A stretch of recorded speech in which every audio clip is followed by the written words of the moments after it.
My heart is where the Hebrew home is. Oh, where the heart is, that's where you find the Hebrew home. Hebrew home, Hebrew home. Good morning, Hebrew home. My heart is where the Hebrew home is. Oh, where the heart is, that's where you find the Hebrew home.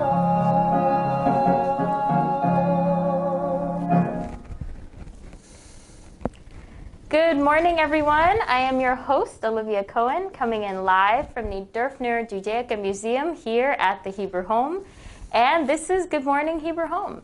Today is Thursday, February 25th, and the time is 10:32, it looks like, a.m. A little later in the show, I will share some words from the tenants and staff of 1880 Alp and Hudson House. But today, we have a great show planned for you today. We have Rabbi Noah here joining us to talk a little bit about the holiday that's coming up for him. But first, let's get into the weather. So, let's take a look at the weather in our neck of the woods for today. It'll be mostly sunny skies. Temperatures high 46 degrees, so it's getting a little warmer. I added in the winds again because it's just a thing that I like to do now. Winds northwest at 20 to 30 miles per hour. Higher wind gusts possible. It was a little windy this morning, so it's a nice day. Things are melting out there. The sun is kind of out. It's a little windy, so things are changing. Let's move to this day in history, February 25th. I have to say that there wasn't a lot of positive this day in history. So I had one thing. 1964, Cassius Clay defeated Sonny Liston when Liston retired at the end of the 6th round in Miami to become heavyweight champion of the world. So that's what happened on this day in history. Let's move to the national days. Today, if everybody was wondering, it is National Chili Day. I love chili, by the way, and especially when it's cold, so it really works for this time of year. National Toast Day, which I think is perfect, because if you have chili, you can put chili on some toast, and you can put that together. And then also, it's National Covered Nut Day, so you can have some chocolate-covered almonds or any of your favorite nut covered in chocolate for dessert. This one doesn't really mix in well for me. It's also National Clam Chowder Day. I'm not much a fan. Elsa, are you a fan of clam chowder? No. Yeah, not my thing. Birthdays. Let's moving on to birthdays. We have staff birthdays today are Allison and Sandra from nursing. So happy birthday. Our famous birthday for today is George Harrison. He was born in 1955 in Liverpool, England. And he was best known as he was a British singer, songwriter, and member of the Beatles. The Beatles were a worldwide phenomena in the pop music industry in the 1960s from 1960s to 1970, notching up number ones throughout the world. Due to their popularity, the word Beatlemania, we have people watching. It's really cool. We have a window now and people can see us and wave, and it's fun. So if anybody's on RP1, that's where our new studio is, and you can come by and wave. The hysteria that surrounded the Beatles wherever they performed. George Harrison was the lead guitarist for the group and wrote a few of the songs, including Here Comes the Sun. I'm a big fan of the Beatles. And the other song was Something. Following the breakup of the Beatles, he released the album All Things Must Pass, which included the single My Sweet Lord, which topped the charts on both the sides of the Atlantic. And he passed away in 2001 from cancer. And because of his belief in Hinduism, developed in the mid-1960s, was when I think he joined, His ashes were scattered in the Ganges River by his close family in a private ceremony, according to following the Hindu tradition. So that is a little bit about George Harrison and his birthday today. So if you're a Beatles fan, I'm sure you remember those songs, especially Here Comes the Sun. That's a very well known. Let's move on to the menus and see what food service is cooking up for us. For lunch, it'll be beef lo mein, and dessert will be an almond horn cookie. That sounds interesting. Dinner, soup will be Italian vegetable soup. Entree will be a vegetable cheese lasagna with garlic bread, and dessert will be vanilla ice cream. So we've moved to our interview portion for today. So I'd like to welcome our guest, Rabbi Noah. Thank you, Olivia. Welcome. Good to be here. I love your snazzy hat. Thank you. Trying to get a little bit into the Purim spirit. As you mentioned, we have a holiday coming up this evening, and tomorrow is the holiday of Purim. Today I'm still not quite in the Purim spirit because today is actually not Purim yet. It's a fast day, the fast of Esther. So I'm fasting, feeling a little bit thirsty, but otherwise not too bad. So yeah, I hope to be that much more in the Purim spirit this evening and tomorrow. Happy to be here. Happy to talk a little bit about Purim and let everyone know what's on tap at the Hebrew Home. Thank you for joining us today. So for those who don't celebrate, or can you tell us a little bit about what is this holiday? Sure. So this holiday is celebrating, basically, it's based on the Megillah, the book of Esther from the Hebrew Bible, which is also part of the Christian Bible, and so the book of Esther, not too short. It's a 10-chapter story, but basically it tells a story of a villain named Haman, and he's trying to destroy the Jewish people. This is actually, interestingly, the first place in the Bible where anyone is referred to as Jewish. Oh. Up until this story, or up until this book, everyone's referred to as Israelites. Wow. And then at this point, this is the first time that they're referred to as Jewish, Yehudim, as opposed to Yisrael or Israelite. So there's a villain of the story set out to destroy the Jewish people. And then at the same time, the king selects a new queen who happens to be Jewish, but she keeps that part hidden for a while. Mm-hmm. And then eventually she's able to tell the king, I'm Jewish, don't let him destroy my people, and the Jews are saved. There are a lot more details in the 10 chapters than just that. We're getting just a little taste of it. Just a little taste. And it's considered a really, really joyous holiday, a really fun holiday. It's a holiday where people get dressed up in costume, and so for those of you who tune in or see me around this evening and tomorrow, I'll be dressed in a costume. Oh. I'm going to be dressing up a little bit. It's a holiday where we read the whole story in the Megillah, and the Megillah is a word that refers to the book of Esther, at least this time of year. And I actually brought a Megillah, the Megillah we're going to read from. Oh, wow. To be able to show everyone. This is great. And there's a mitzvah, which is a Hebrew word for commandment. I need our usual table. We're looking for a table, guys, as we update our studio. But there's a mitzvah that we not only read the story, but we read the story from a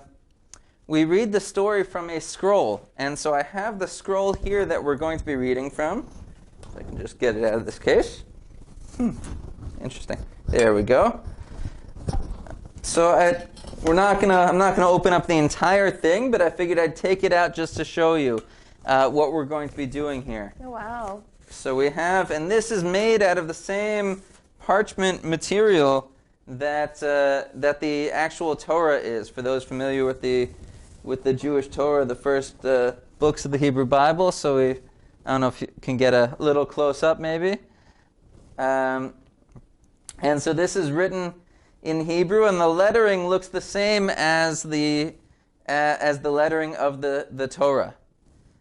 And so the mitzvah, the commandment, is to hear or to read tonight and also tomorrow morning from a Megillah like this, or to hear it read actually from a Megillah, not just from a book. Mm-hmm. And so we have at the Hebrew Home a Hebrew Home Megillah that we're able to read from. Our new rabbi on staff, Rabbi Finkelstein, is going to read for us this afternoon and tomorrow morning, and he'll read from this. And so we're set to help our residents who want to be able to do that mitzvah, to help everyone be able to do that mitzvah. That's wonderful. And I also brought this large grogger, which is a Yiddish word for noisemaker. Yeah. And so there's a practice when we hear the name of Haman, the villain of the story, to make some noise, to blot out his name. And so I just wanted to show that. It's a nice one. That was very big. Yeah, it's a big one. Definitely. So I know that they come in different sizes and things. I've never seen one that big. That's amazing, and it makes such a cool sound. Yeah, this was actually a recent gift to me from Deacon George. Oh. That he gave it to me to be able to help celebrate the holiday. So it was very sweet, very nice. That's very nice. And yeah, so this is a nice big one. They come in all different sizes. The main gist is just to make noise. Yeah. And I wanted to share a little bit of the schedule for the Hebrew Home. So we're going to be having tonight, and I will be bringing the schedule around, and other people on staff are going to be bringing it around. And it should be also on the calendar. But tonight at 6:15, we're going to have Megillah reading from the scroll I just showed you on channel 8 tonight at 6:15, and also tomorrow at 10 a.m. And that will be there will not be Good Morning Hebrew Home tomorrow. We're going to be having Megillah reading at 10 a.m. It'll be more than half an hour, probably around 40 minutes or so. And so we're going to have that tomorrow. Mm-hmm. Tomorrow afternoon, Purim Spiel with Lisa and Larry and Kate, and I'll be there. And so that's at 1:30 on Channel 8 tomorrow afternoon. That's great. And then we have a special time for Shabbat Shalom. It's going to be 4:30 p.m. tomorrow on Channel 88. So Shabbat Shalom, usually Channel 8 at 3 o'clock. Right. Tomorrow it's going to be 4:30 on Channel 88. And I'm going to, since it's special for Purim, I'm going to say two different kiddushes. Two different kiddush. We usually say a Friday evening kiddush. And then there's a special Purim Kiddush. I actually wrote one myself. Oh. And so I'll say the Purim one at the beginning, the Friday night one at the end. But That's a lot wonderful. going on. Also, we have Humantaschen, which are these special Purim cookies.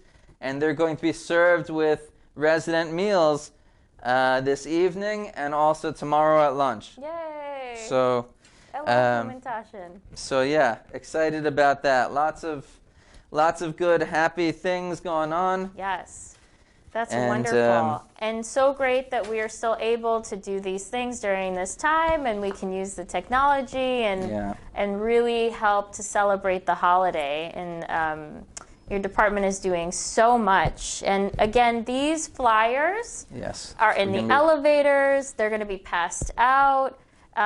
Also, the programs are in your Sagely monitors. Yes. So you can always refer to that. But you have flyers as well, just to help. We've got flyers as well, and we've got also have sheets that we like to put out every year for an explanation, in case you want to be able to read up on what Purim's all about. Yeah. Well, I don't know about what it's all about. It's a one-pager, but if you want to read up on some of what Purim's about, we have I've got a one-sheeter that we're going to be bringing around as well. That's wonderful. Those are super, super helpful. I always save them every year and refer back to them for any. Oh, so you don't even need this. Well, I don't. changed a couple I of save things. paper. I save them. So that is really, really great. Yeah, it's I'm excited. It's going to be a great day, and there are definitely parts that we wish we could do with in-person gatherings, and we're still looking forward to when that time is going to be coming. Right. Hopefully not too many more months from now. Mm-hmm. But I think I think it's also important to recognize and be thankful for the advantages we have with technology, that we can do so many things that if this pandemic hit, even just a decade ago, we might not be able to do. Yeah. But we're able to do so many things, and that really includes that most years we would do the Purim spiel, whatever the closest Wednesday is to Purim, whether or not it's Right. Purim or not, because that's when our concert happened, and that's when we were able to just make it fit with the schedule for everything, because we've got a really tight weekly schedule of lots of great activities here at the Hebrew Home.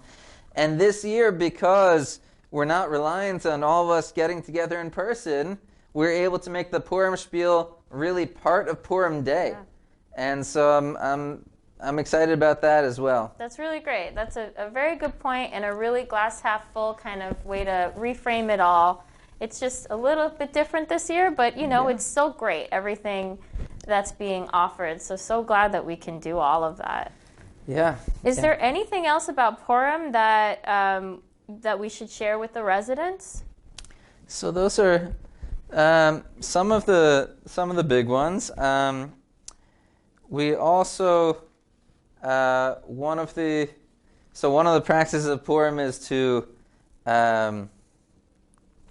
like I said, read the Megillah, also to have a festive meal. So when you're having your lunch tomorrow, you can have in mind that it's a special Purim meal, and that's why you're going to have hamantashen coming with it. Mm-hmm. And I think the other thing, I'm not sure how clear I was about it, but I think two other notes. One thing that I'll be talking a little bit about with the Megillah readings is that one of the themes of Purim is hidden miracles. Now, I mentioned we read in the Megillah, the book of Esther, and this is really one of the few places in the entire biblical book of Esther we don't see God mentioned once. And yet, the rabbis teach that there are miracles going on here behind the scenes. And we see, if we read the story carefully, that so many things happen that the timing works out just right.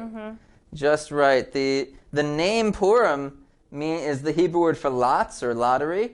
And so when the villain of the story wanted to choose what day to kill all the Jews, he used a lottery. He didn't just say, okay, let me kill them as soon as possible, which maybe some villains would do. But he used a lottery. Okay, I'm going to pick this month, I'm going to pick this day. And he ended up picking the 13th day of the Jewish month of Adar, which is today, which is why today is a fast day. That the day that was picked for the Jewish people to be destroyed, even though it didn't end up happening, just the fact that was set to happen is a reason for fasting. But it worked out. Now, the day he picked it was basically 12 months from when he picked it. So the Jews had plenty of notice, plenty of time to try to get everything together. And so a lot of timings and a lot of different things worked out in just such a way we see God's hand at work even without open miracles. And it's a time for thinking about where we've seen hidden miracles in our own lives. It's also a time for jokes and silliness, and one of the themes of Purim is v'nahafochu, that everything got flipped around, everything got flipped over. The very gallows that Haman was planning on hanging Mordechai and all the Jews from, I don't know about all the Jews, that'd be a busy gallows, but especially Mordechai he didn't like. So in the end, Haman and his sons were hanged from those gallows. And so a lot of things got flipped over. And so it's a time for silliness and jokes and dressing up, and it's like an opposite day type of theme. It's a fun, joyous holiday. Right. And actually, what day is today? Today's Thursday. So 3 days ago, on Monday, I spoke a little bit about Purim at the resident council, and Zelda brought up that it's a day for drinking, and that there's a mitzvah to drink. Now, it's not one of the primary mitzvot, but there is what many consider to be an obligation to drink more than usual for those who are healthy enough to do so. Shout out to Zelda. Shout out to Zelda. And that definitely for those who are healthy enough to do so, that adds to some of the silliness. But definitely not pushing it without any doctors saying it's okay. And here at the Hebrew home, generally safer not to drink. But I did want to acknowledge it. It's been pointed out, and it's been so. It is out of all of our holidays during the year, this is really the drinking holiday. This is the drinking holiday. So, good to know. Yeah. Thank you for sharing all of this about Purim and giving us just a little taste of what the holiday is. And please tune in to everything that's being offered tomorrow so that you can really experience the holiday with the services and the Purim spiel. It was a lot of work that was put into all of this, so I hope you all enjoy it. And I wanted to give everybody just a little sneak preview of next month, because the holidays are going to pop up really soon. So Rabbi, please share with us next month and everything that's going on. So there's so much that's going on. Next month we have a holiday that many of you have probably heard of called Passover, and we've already been planning for Passover. We've been starting the planning process while we've been also in the process of planning Purim. So a busy time for all those involved in planning both holidays. And there's a lot to share. There's a lot to share, and I think much of it we'll share when it gets a little bit closer. Yeah. But I do want to mention a couple of things. And I know there are probably a lot of questions. If there are specific questions, you can reach out and ask me, give me a phone call. But one of the things about Passover that I'm sure people who have been here before have noticed, and many of you know, is that we have different food on Passover than the rest of the year. According to Jewish tradition, we have matzah and we have kosher for Passover food. That we have the practice of eating and basically avoiding any food that we wouldn't eat that is not kosher for Passover, even if it's kosher. And I wanted to bring this up and point it out because we have, right now at the Hebrew home, we have two different options, getting kosher meals or getting non-kosher meals. And there are some people who I know... Now, I know everyone who gets kosher meals year-round are going to be getting kosher Passover meals, but I know some people who don't get kosher meals year-round, special for Passover, they do want to be getting kosher Passover meals. And we also know that whether or not people are getting kosher Passover meals, they may or may not want matzah. They may or may not want to participate in the Seder that we're able to offer. And so we are going to be having people from social services and our dietitians coming around and taking a survey and trying to get lists together of who does not usually get kosher food, who wants kosher Passover, who wants to get matzah and participate in the Seder. Right. And so just in general, this is going to be, unfortunately, another Passover where it looks like we're not going to be able to be in the winter garden together. I've been longing for that since I started working here. I haven't yet that's had right. I started after Passover, and this is going to be my second Passover here. But we've been planning for this, and we know what's going on, and I think there are going to be a lot of things this year that will be nicer and a big step up from what we were able to do last year from Passover. And I'm really excited. We're still working on a lot of the details, but I'm excited about it and excited to share more about it in the weeks to come. That's great. So we will definitely have Rabbi Noah back to talk more about Passover once we're there, once we're a little bit closer. But just wanted to give everybody a heads up that your social worker and your dietitian should be coming around asking, which... asking if you would like kosher for Passover food, right, or matzah, or to participate in the Seder. Right, so they'll be basically taking surveys of everybody of what your preferences would be. So keep an eye out for that. And I want to thank you, Rabbi Noah, for joining us today. Thank you for bringing all the fun just things to show all the residents. And thank you so much for having me. Yeah. Happy to be here. And again, can you let the residents know what your extension is in case they have any questions from today or looking forward towards Passover? Sure. My extension is 1416. That's 1416. 1416. Anyone has trouble remembering and you want to contact me, you can dial 0, and I'm sure the operator will help you, or ask the nurse for help. But definitely, I hope anyone who wants or needs to get in touch with me for any reason will be able to do so. Yeah. Thank you so much, Rabbi Noah. Thank you. Thank you, Olivia. That is basically our show for today, everybody. So as always, please feel free to give us a call. Any good news you've heard and would like to share on the show, you can do so by dialing 2813. Before we end off today, I have a little video to share with you all.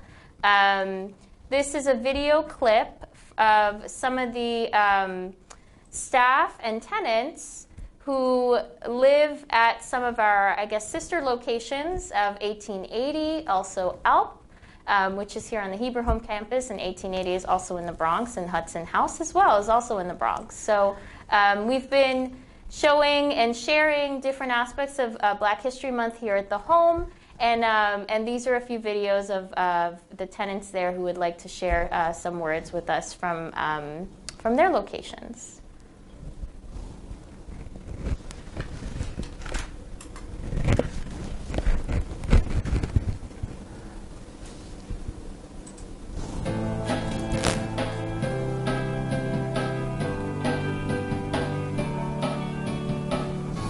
Hi, how are you? I'm Joan Figueroa. I live at 1880 Boston Road. It's a nice senior citizen place. And what or who will you be celebrating for Black History Month? Malcolm X and his movement. Thank you. Untitled Chapter is who I celebrate as Black History Month. What does Black History mean to you? Well, Black History Month is a month that, we as Black people, we come together and try to acknowledge and appreciate the works of our ancestors. And, we have a lot of individuals who have done so much for the society, Black people, and it's a time when we appreciate them and acknowledge their good works that they have done. Mercedes Pérez. Como estoy aquí en este apartamento, en este edificio, estoy muy agradecida y por lo bien que me han tratado y me siguen tratando. Tengo una edad ya de 77 años y aquí me siento muy confortable, muy bien. A mí el líder que a mí siempre me ha gustado por lo mucho que hizo por hacer cambio es Martin Luther King. Sí, porque he leído un poco de su historia y eso yo siento mucha ilusión así, que todo lo que hizo para cambiar y eso, y sacar los esclavos. Gracias. Thank you. Hi. What or who will you be celebrating this Black History Month? Malcolm X, Sidney Poitier, and of course my girl Pam Grier. And I'm Otis Jones, and I live at 1880 Boston Road, Bronx, New York.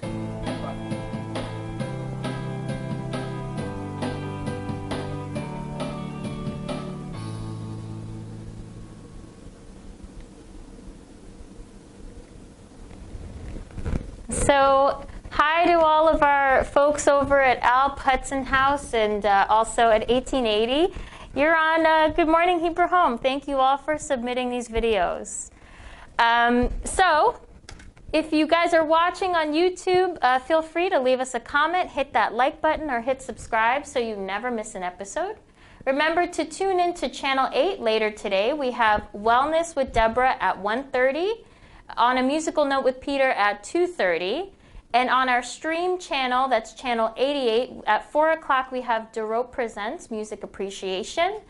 At 6:30, at 6:15 today, you can catch the... 6:30 is McGill reading. 6:30 is the McGill reading. Excuse me, 6:15. 6:15 on channel 8. Almost forgot. 6:15 on channel 8 today is the Megillah reading, and 6:30 at channel 88, you can catch this episode of Good Morning Hebrew Home again. And tonight's movie on 7 p.m. on channel 88 will be Barry. It is a look at the early life of Barack Obama before he became president of the United States. He was one of the few black students at Columbia University, New York in the early 80s. Faced with judgmental and racist opinions all around him, he tries to find his place in the world. So hope you enjoyed tonight's movie and all the things that we have going on Channel 8 and 88 and the beginning of our Purim services. So that's our show for today, everyone. Thank you for joining. Once again, this has been Olivia Cohen with Good Morning Hebrew Home. We will see you tomorrow, same time, same place. Not tomorrow. Monday, same time, same place, same channel. Cohen out.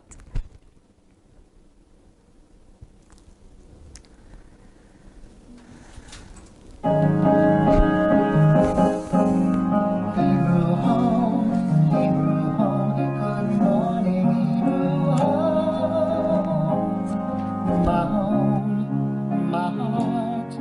My heart is where the Hebrew home is. For where the heart is, that's where you find the